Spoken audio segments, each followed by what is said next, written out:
Mga Karos, good morning. Kamusta po tayong lahat? Bali ito, welcome back po muli dito sa aming channel. March 21, araw po ng Huwebes. Meron lang akong binili rito sa malapit na hardware. Then papunta na tayo rito ng phase 1. Makulimlim po yung panahon. Huwag naman po sanang uulan. Bonus stage para sa mga manggagawa na nasa bubong at saka nagpapalitada sa exterior. So ito, ipagpapatuloy natin yung project natin dito sa phase 3. Check po natin dyan yung ikakabit namin na PVC panel. Then check din natin po yung mga gagawin dito sa phase 6. Yan, maganda yung weather. Mukhang maganda yung mga accomplishment natin ngayong araw ng Huwebes. Huwag lang po sanang uulan kasi may problema dito sa project natin sa phase 1. Ito yung dati namin ginawa na lagi nagbabara yung catch basin. So check natin kung magagawa natin ng paraan ngayong araw. Kasi kapag umulan, tsak babaha po ngayon. Babaha ngayon doon. Hiram muna tayo ng plehe para pagsundot ng ating drainage ng pipeline. Ayan, may dadaanan lang tayo rito sa phase 2. Then dediretso na tayo rito sa project natin para sa attendance and assignment. Mga Karaw, samahan niyo po muli kami ngayong araw po ng Huwebes. And enjoy watching po. Let's go! Tara! Okay, dito na ulit tayo sa phase 1. Ito nga po pala yung play. Nakairam na tayo. Bali, arkila nga pala to, arkila. Mura lang naman, sa kapitbahay lang. Bali, ito yung ginawa namin dati dito. Binuksan namin to. Ipinasok namin tong play hanggang dun sa dulo. Yan, yung bahay nga pala na to, almost 9 meters. Yan, 9 meters. Siguro mga 10 kasi kasama na to. Yan, ayusin natin yung barang muna. Doggy, good morning Doggy. Ayan, dito si Master Jojo. Good morning Master Jo. Good morning. Si Ricky at good morning. Si Taja. Tapos saan yung ating binili sa hardware, elbow. Yan, ito yung laging may problema na inaayos namin noon. Pandemic pa yun. Pandemic na nung mga oras na yun. Tapos syempre, dito lang naman po mapupunta yung tubig na magagaling sa ulan. Yan downspout na yung pababa. Yan, kaya kapag barado to, yan, nakakapawang tubig dito. Yan, tatabawin muna natin. Lilinisin. Yan. Makisuyo na lang kayo sa kotse ni ma'am. Nakaharang yung kotse ni ma'am doon. Oo. Makisuyo na lang kayo. Nandiyan lang naman sa taas. Yan yung ginagawa rito. Kaya hindi na po namin nilipat yung catch basin doon para may buwelo. Just in case na maglilinis ulit. May buwelo. Puro bara ba? Hindi naman. Linis lang. Linis. Kailangan linisin. Pero mas maganda kung masusundot na. Para sigurado. Lalima natin. Lalalim na natin. Para mas maganda. Okay, ito muna yung update dito. Ayan, dito tayo sa phase 6. Yung araw po ng Huwebes. Okay, bali dito nga po pala sa first project Athena, merong konting pagbabago dyan. Yan ang merienda na. Merienda. Kuya Boy, good morning po. Morning. Yeah, good morning. Kuya Dito, good morning. Good morning. Saan tayo? Merienda ko lang, merienda. Merienda ng umaga. Kape. Yan. Bali may pagbabago dito. Nag-usap kami ni client. Bali parang ipapa-retouching paint niya na po. So ito kasi may iwan po kasi na ganito to. Yan. So ito pa ipinturahan niya, retouching paint. Isang kulay lang naman po yung gagamitin, tinge of gray lang. Tapos sana yata kuya dito sa pintuan, light gray yung mismong panel. Dark gray naman to. Dark. QD lang tayo. QDE lang. QDE finish. Hilamos lang tayo dito po sila. Hilamos. Hanggang doon sa taas. Tapos sana ipapa-PVC panel sana ni Sir to. Yung sa taas. Yun nga lang medyo hindi na talaga kaya ng budget. Yan, hanggang dito na lang po muna to. Yung sa dalawang kwarto, yung mamasilyahan na lang po yung kagaya nito. Tingnan nyo. Open na open. Tapos dark gray. Dark gray siya. Buhayin natin sa dark gray kasi motive color gray. Tapos yung pintuan light gray. Sayang walang design yung pinto. Napaka-plain. Napaka-plain ng pinto, no? Tawag dito flash door. Yun na, hindi kagaya ng mga nilalagay natin, ano, solid door po yun. Yun, may masilya na rin. Meron nga po pala tayong dalang flexiban.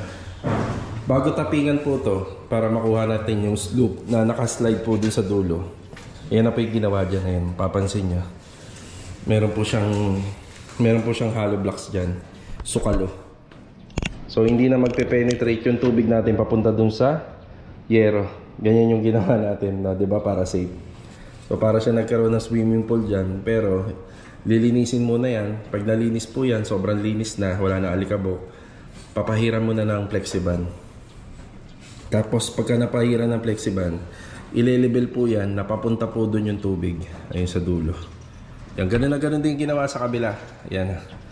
So ganyan nga lang po talaga kahirap kapag tayo po ay nagdikit ng slab at saka ng yero. Yung iba ang ginagawa, inaangat po tong yero para maiwasan yung mga penetration ng tubig. Ang problema ho kasi, saan naman po pupunta yung tubig nito kapag umulan? So mag-i-stack up siya dyan. So tayo, safe yung ginawa natin. Yung tubig na i-absorb nito, papunta rin po dun sa alulod. Yan, sa alulod na ginawa natin. O, diba? Yan o. Papaano natin po ito. Konting masilya pa. Hindi na nga lang natin mababago. Ang usapan sana namin ni Sir dito, lalagyan ng PVC panel. Maganda sana kung may PVC panel siya tapos nakakornisa. Kahit dito lang. Yan, yung buo na yan. Yan, tapos na po yung sa stairs. Nakakapag-ano nga lang ito, nakakapag-alangan lang dahil dapat huli ito. Ngayon lang nag-decision si client na ipapintura to. Gagawa po tayo ng mga ano dyan, ng patungan. Yan, kokobera na lang to para hindi magkaroon ng damage. Yan. Ganda ng gawa ni Louie. Linis na lang, oh. Pati hagdanan niya, sir. Oo, pati hagdan. Kompleto. Yung siding niya, full white na yung ganyan na rin.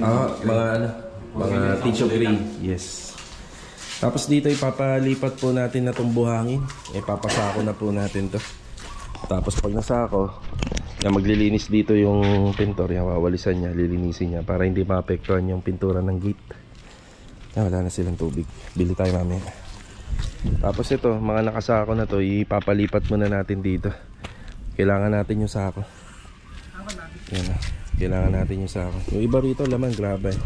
Hindi na natin tatanggalin yung graba sa sako. Lipat na lang dito para mapaluwag to. Ito naman yung magiging stockpile natin. Yan, break time. Good morning, Kuya Richard. Good morning. Si Jamil, good morning. Good morning. Si ano nga ba to? Marvin. Ay, sarap ng kain nyo. May kanin pa, Louie ah. Wee, good morning, Wee. Good morning. Okay, dito tayo. Yan oh. Tibag na po ito. Tapos, saan pa yung sounds? Patayin muna natin itong sounds.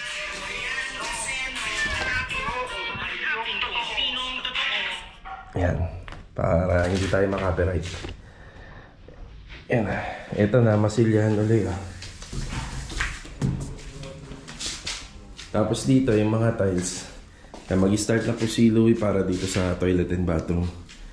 Yan. Dito, ang antibag nito hanggang dito lang din. Lalagyan na lang po ito ng asinta. Tapos dito, yan matitira po ito. Yan. Tapos ito, hanggang dito. Yung pinaka magiging mini bar counter natin dito. Yan parang pinaka pantry na.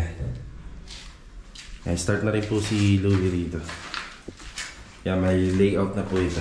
Dito, bahagyang pinalakihan ko po yung ano rito, yung sa shower area, yung tiling dito. Yan. Magkaiba nga po yung tiles na texture yung gagamitin pero iisa lang yung kulay. More on gray. Yan, light gray yata to. Light gray, tapos dark gray, tapos mas dark gray po itong flooring. Yan. Siya, kokobera na po natin yan. Yan, mamaya ano tayo ng hollow blocks dito. Papadeliver tayo. Kailangan natin para dito sa kitchen.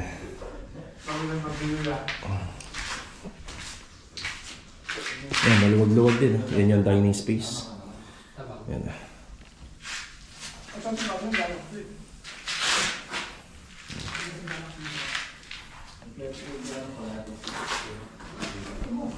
Basta itong gitna lang, hindi to pwedeng tibagin. Yan, suporta na po yan sa taas. Yan, hindi yan pwedeng matibag.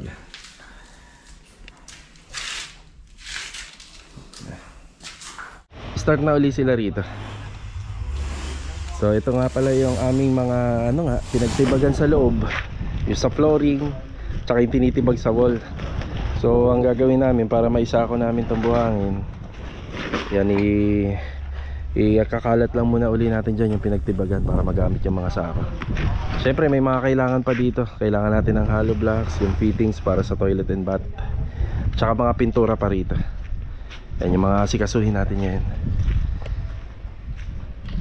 Yan, para bago lipatan talaga nila to malinis. Tama nga din yung desisyon ni sir.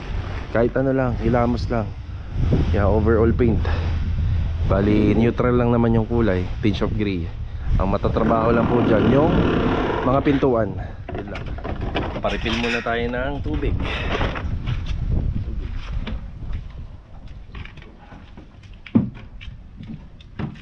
May tabing na yung harapan mo tayo.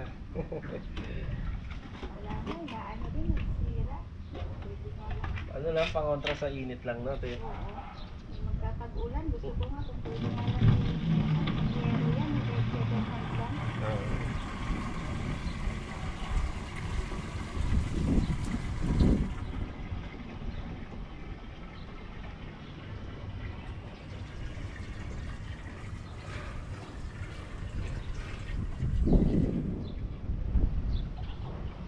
Magkano nga ulit? 30. 30.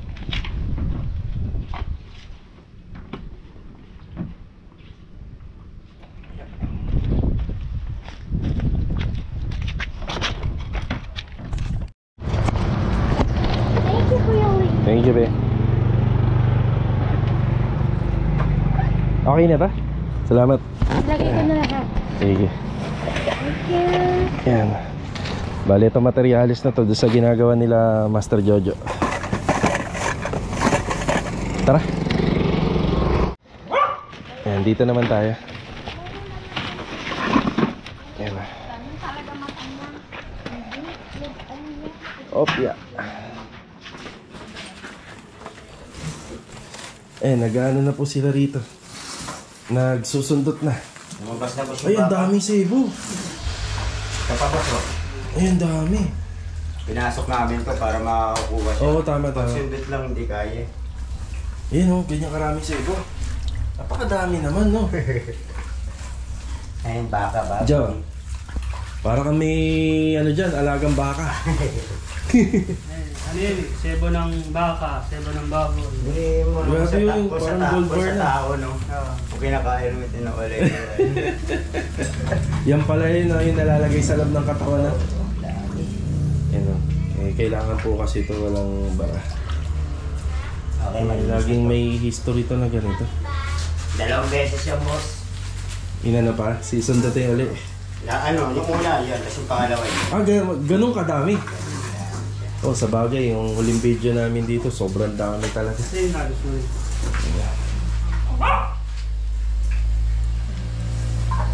Pakadami pa rin yung sa ibang nakuha. Doggy.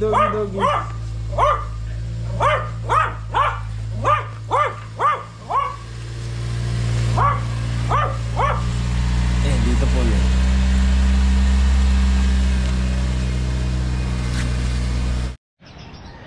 Bali ngayong araw na to mga karos, may assignment din po tayo. Bali yung ilan sa mga ite-turnover namin na unit ay iniikutan po namin. Yung kagaya nito, madalas natin makikita na maraming basura rito. Bali basura po namin yan. Ayan si Andre. Good morning, Dre. Good morning po. Ayan. Dre, pati ito ha, kailangan walang kahit yung maliliit na tali-tali. Yan, kailangan malinis. Yan, bali ito pinasako po natin. Hindi po talaga kinukuha ng truck ng basura to rito. Yung nagsiservice dito sa subdivision. Kung makikita po mukhang mabigat at saka mukhang may mga debris. Ito po magagaan na to. Tapos ang ginawa ko, pinatali ko. Ayan o. Yan, pinatali po natin para kunin po lahat. Hindi ko na po ito malagay dun sa bodega dahil Masyadong marami na tayong ginagawa. Ililipat niya po yan lahat dito. Tapos hahakutin na lang po ng truck ng basura yan kapag may dumaan. Si Kuya Jun nga pala hindi nakapasok ngayon. Ayan, bali may absent tayo si Kuya Jun. Wala po tayong update dito. Tapos pupunta naman po kami ni Andre sa Phase 4. Yun na naiwang kalat po dun sa port project natin. Yun naman ang hahakutin namin.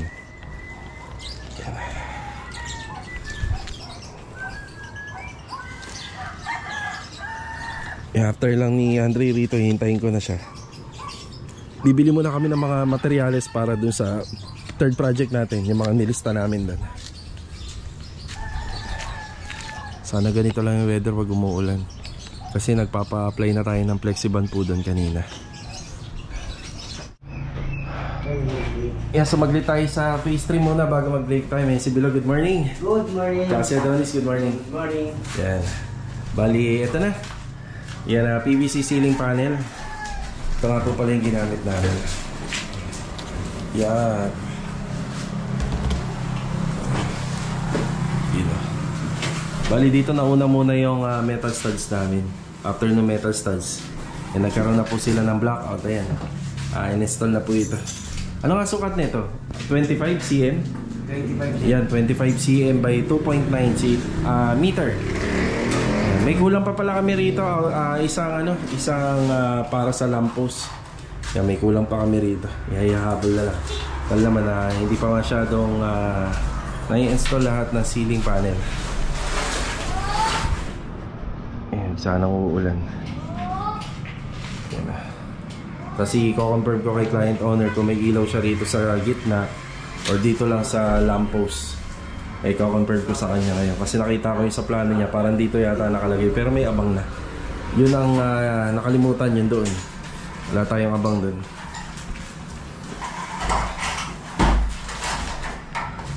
Mga karos, hindi muna tayo nag-break. Yan, binili muna natin yung mga kailangan pa sa phase 6. Yan, sa ilalim nito may hollow blocks tayo. Yan, hollow blocks, mga pintura. Yung ating shop grade dinamihan na natin kasi confirm na si client owner doon sa project sa Atina, nagpapa-repaint na po siya ng ibang part ng bahay. Okay, diretso tayo sa phase 6. Tapos pupunta kami ni Andre sa phase 4. Hindi nga po pala natin gamit yung GoPro na lobat. So ito muna yung iPhone. Yan na, tara. Yeah. Okay Johnny, thank you. Yan. Dinaanan pala namin kanina tong paint center ni Kuya Johnny. Nagpatimpla na rin tayo nung sa beige color para dun sa Lumina. Bali itong materialis na to para pa rin po dun sa first project Atina. Yan o. Pang retouching na to. Opya. Dami natin binili. Tara. Dito na uli kami sa phase 6. Nagbababa kami ng hollow blocks dito, mga nasa 10 piraso. Para po dun sa asinta ng ating ng kitchen counter. Yung pinaka magiging paa niya dito sa third project. Tapos yung aasintadahan pa dun sa bintana. Yung binaklas po dun. Tapos yung ibang pintura para dito. Yung pang retouch po rito sa harapan. Tapos sa gilid, yan. Yan na. Itong harapan ng bahay, itong exterior, nalalapit na yung turnover nito, onting araw na lang. Kaso nga lang, tatagal kami rito dahil may pinadagdag si sir dito sa interior. Yan. Tapos yung ibang fittings na dala-dala namin para dito po yun. Yan sa toilet and bath. Yan, may nagpapahinga rito kasi break time. Yan na.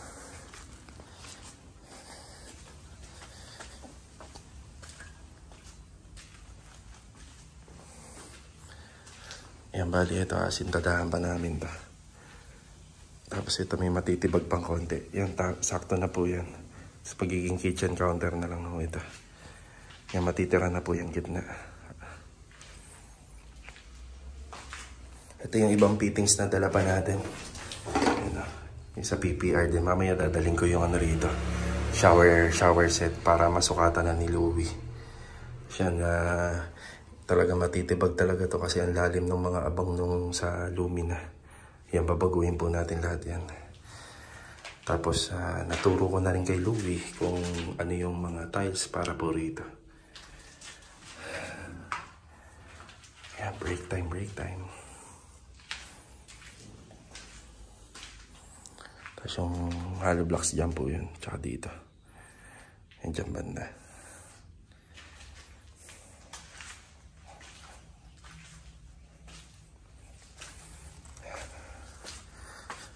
Okay, didiretso naman po kami ni Andre sa phase 4. Ayun na nga po pala. Yung mga nakasako, ipinabalik po natin dito. Total naman pagka pinahakot yan, hakutin naman po yan eh. Tapos yung buhangin ito pinalagay ko na rito, pero mga nakasako na. Ayan yan. Tapos siya ipapalipat na po natin dito. Para lahat ng stocks natin, para dito sa third project Athena, nandito lang po sa harapan. Ayan na. Phase 4 kami. Hakutin namin basura rin. Ang dami na rin basura rito. Ang puro basura po yan. Tara. Ito naman yung nilinis namin. Ayan na.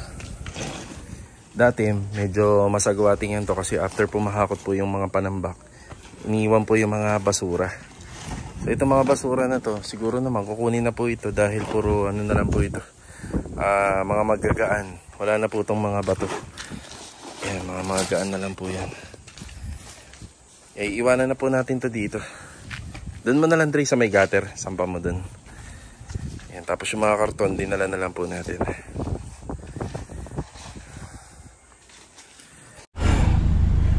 Bale, ito mga karaos, hapon na naman po.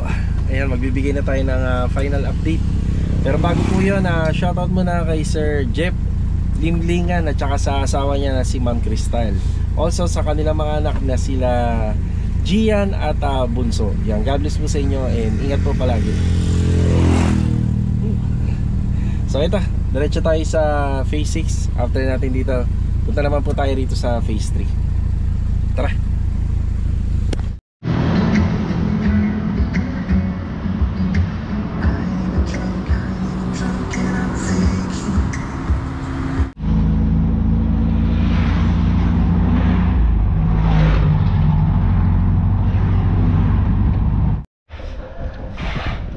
Ayan, magbibigay pa rin tayo ng update dito hanggang sa meron bagong improvement. So dito malinis na. Importante ito sa pintura. Kaya pinatanggal na po natin dito yung buhangin. Yan, ilang araw din po natin napakinabangan tong area na to. Tapos dito, ito yung susunod natin. Yan, babalik uli kami bukas dito para itong mga buhangin dalhin na lang doon. Tapos itong mga kalat i-pull out na. Ito lang ang hindi maganda sa ganitong renovation na dikit-dikit yung bahay sa subdivision. Obligado ka talagang tanggalin kagad yung kalat. Hindi kagaya kung lupa lang, may sarili kang bakod. Nang kahit ihuli na, dito napapriority pa yung pagsisegregate. Kaya binalik uli natin dito para mapalawag po natin itong area, yung kalsada. Kaya kita nyo, bagyang maluwag na. Tapos sa buhangin, yan, baka magpa-deliver tayo sa mga susunod na araw pa. Yun, anong bago rito? Ayan na yung private pole. Yan ang bago dito. Ayan, yan na yung private pole. Ay re-report na po natin to doon sa magkakabit ng meter base na sila Ma'am Karen para malagyan na kagad. So sa wakas, ayan, meron na, may private pole na tayo. Yan ang kagandahan dito. Tagal din po natin hinintayan. Sakto lang naman po yung location ng poste namin. Yan, sakto lang. Ginaya lang namin yung sa kabila. Kung po natin kinuha yung sukat niya. Kaya yung ginaya lang po natin yung pinakasukat ng location ng private pole. So ito, matutuwa na sila client na. Saktong-sakto lang kasi halos patapos na po yung sa kabila. Doon din po kasi tayo kumukuha ng supply ng kuryente. Sa kabila. Ito maluwag-luwag na.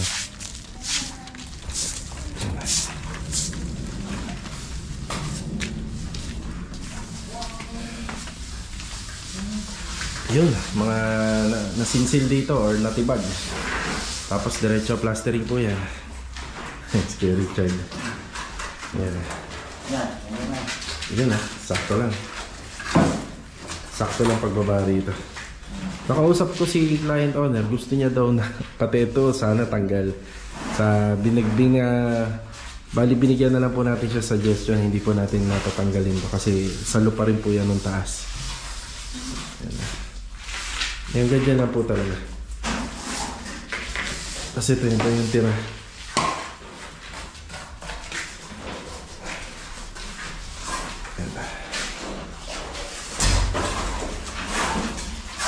Yan, magiging counter na lang po yan. Maglalagay kami ng header dyan. Ito na yung pinakatira niya. Hindi naman po natin ito pwedeng tanggalin lahat. Yan kasi po yung suporta niya. Tapos dito gagawa kami ng parang pinaka-pantry niya. Para may shelf sa likod.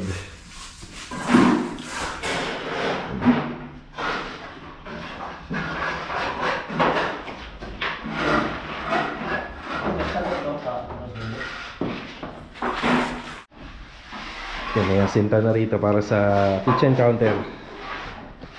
And doon may isusot kami na na plywood. Yan ang design niya nito. Hindi na po namin yan isasagad sa dulo.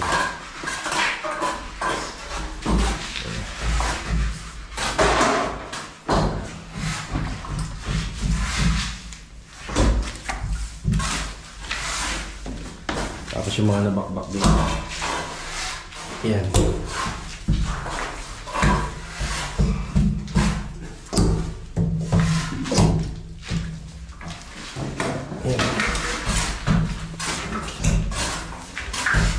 First project Athena naman, ito na yung nagawa.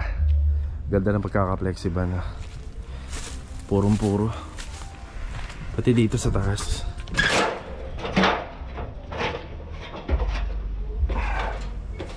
Ayan. Yan o. Ito yung tinutukoy ko kapag umulan, dito lulusot. Pero sa ngayon, first ano pa lang yan, first coating. Sa isang coating na ginawa rito, 2 mano po ginawa rito. Ganoon din sa kabila. Yun meron na rin. Kapag natuyo to, pwede na po tong tapingan. So yung tapping nito may levelasyon na. Yan dito ang punta ng tubig. Yan. Dito bagsak. Yan ganyan po yung ginawa namin dyan. Karoon siya ng firewall. Ganoon din sa kabila.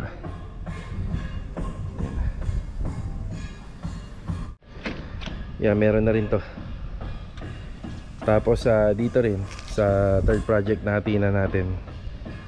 Yan naka-flexiban din yan. Pati yun ibabaw. Yan yung update dito sa magkatabing project Athena natin. Halos isa lang yung pagkakagawa pero mas malaki lang po to. Diba?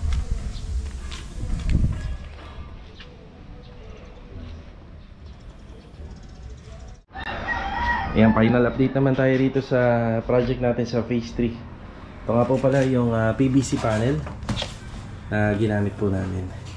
So cream para dun sa toilet and bathroom sa first floor at saka dito sa second floor. Ayan, bali ang isa po nito 380 pesos. Then ang sukat nito 25 cm by 290 cm.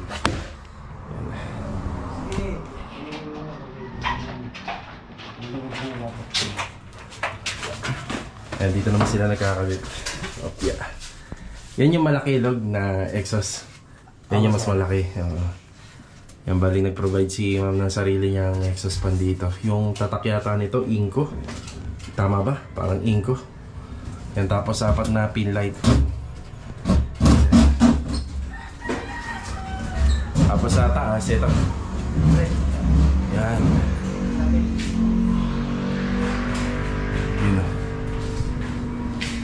Pareha lang din ang presyo. Bali 380 pesos. Yan 380 then 25 cm by 290. Yan bali may ano nga po pala to, may kornisa to. Ito ang ginagawa po natin dito. Tapos ulitin ko lang, may pailaw pala rito. Isang pin light, tapos isang exhaust. Ito na yung isang pin light.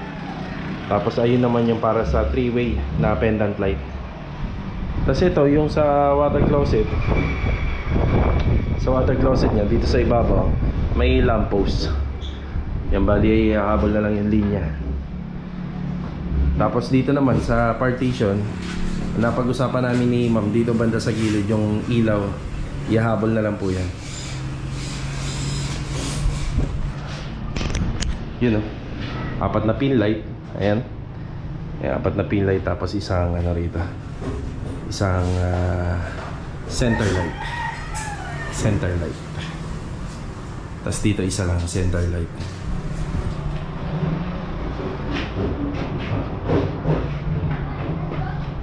Bali yung kulay nito walnut. Ganda rin ah. Lakas din makayaman ah. Walnut. Ang kasunod na po nito tiling. Yung after ng tiles, sa kanila po gagawin yung mga basic partition. Gawa po sana. Sa kanila po gagawin po yung basic partition. Gamit po yung metal studs at saka yung cement board.